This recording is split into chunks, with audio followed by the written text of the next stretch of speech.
Aujourd'hui, je te propose 3 bonnes résolutions pour prendre de la masse quoi qu'il arrive en 2021.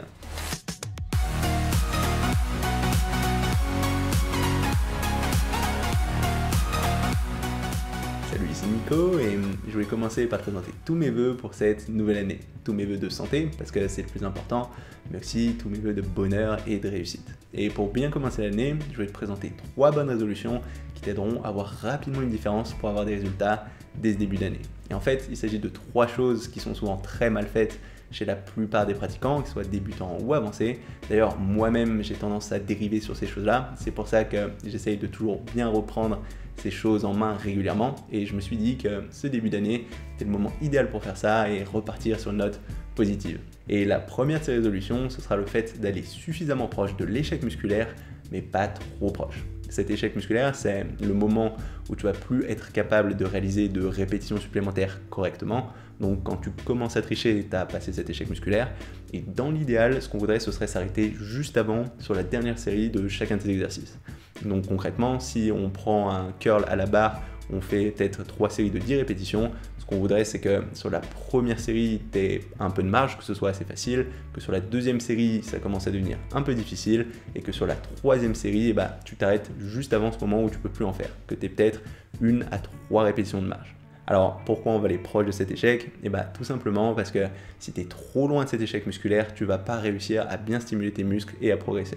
A l'inverse, on ne voudra pas non plus aller trop à cet échec musculaire. Parce que si tu vas à cet échec, ce moment où tu ne peux plus faire de répétition, ça va être très fatigant pour ton système nerveux et tu ne vas pas réussir à maintenir ta charge de série en série et puis même de séance en séance. Alors que si on regarde la science, on se rend compte que si on s'arrête juste avant cet échec musculaire, avec ces 1 à 3 répétitions de marge, on va avoir les mêmes résultats en termes de prise de muscle, mais que ce sera beaucoup moins fatigant et que du coup ce sera plus facile de se réentraîner plus dur sur les prochains exercices et sur les prochaines séances à plus long terme.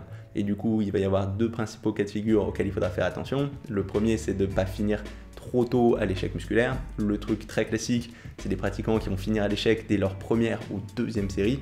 Donc sur ce cas des curls, si sur ta deuxième série, tu finis à l'échec à 9 répétitions alors que tu visais 10 répétitions, ça risque d'être contre-productif et il vaudra mieux baisser ta charge sur tes séances suivantes pour essayer à faire toutes tes répétitions et finir proche de cet échec seulement sur ta dernière série. Alors qu'à l'inverse, le deuxième cas de figure auquel il faudra faire attention, c'est le cas où tu ne finis jamais à l'échec musculaire sur ta dernière série. Donc si tu es quelqu'un dans ce cas de figure que tu finis jamais à l'échec, ça peut être intéressant sur tes prochaines séances de faire un maximum de répétitions sur ta dernière série de chacun de tes exercices pour voir si tu n'as pas plus de 3-4 répétitions de marge. Parce que si tu t'arrêtes en faisant 10 répétitions alors que tu pourrais en faire 15, il y a fort à parier que tu laisses pas mal de progression sur le côté. Donc c'est important d'être suffisamment proche, mais pas trop proche de cet échec. Il faudra y faire toujours attention que tu sois débutant ou avancé. Ensuite, la deuxième bonne résolution, ce sera de te concentrer avant tout sur la qualité de ta contraction plutôt que sur ta charge de travail. Et ça, c'est quelque chose que j'ai répété plein de fois, mais que c'est facile d'oublier, surtout quand on augmente petit à petit ses charges.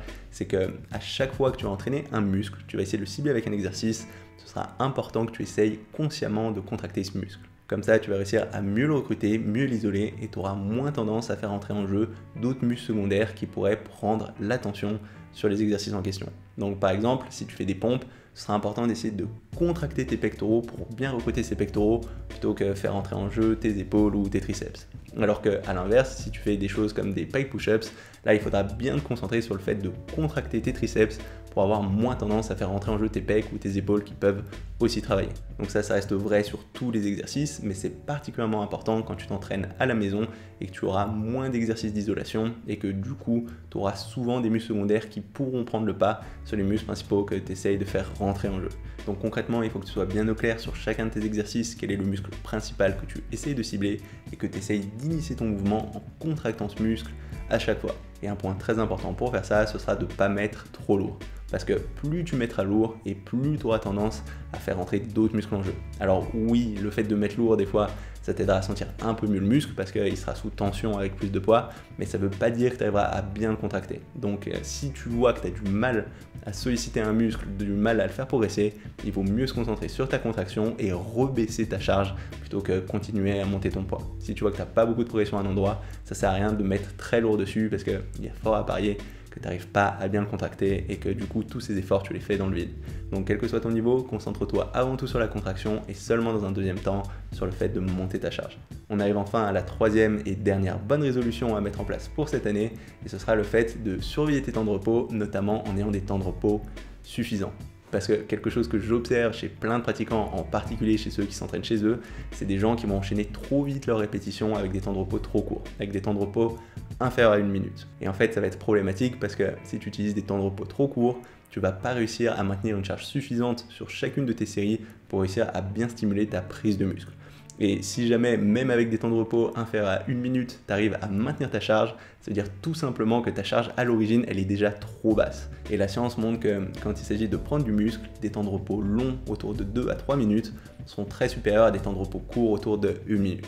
Alors, je sais que ça va faire très long à attendre, surtout quand on s'entraîne chez soi, mais de façon générale, j'aurais tendance à pas descendre sous les 1 minute 30. Et si tu trouves ça toujours long, ce que tu peux faire, c'est utiliser des choses comme des supersets, notamment des supersets avec des muscles agonistes-antagonistes, c'est-à-dire par exemple enchaîner un exercice biceps avec un exercice triceps avant de prendre un petit peu de temps de repos et de recommencer. Et comme ça, ce sera une bonne façon pour laisser suffisamment de temps de repos sur un groupe musculaire donné sans passer trop de temps à attendre. Et je sais qu'il y a pas mal de pratiquants qui aiment bien réduire ces temps de repos quand ils s'entraînent à la maison pour rendre les séances de plus en plus difficiles, mais c'est quelque chose que j'aurais tendance à déconseiller. Il vaut mieux rendre l'exercice plus dur en augmentant ta charge ou en augmentant le nombre de séries totales plutôt que réduire ce temps de repos. Et si jamais tu t'entraînes en poids du corps et que tu ne peux pas facilement augmenter cette charge, ce que je te conseille de faire, c'est tout simplement d'évoluer vers une variante plus difficile de cet exercice. Donc il y a toujours des options qui sont plus efficaces que de réduire ce temps de repos.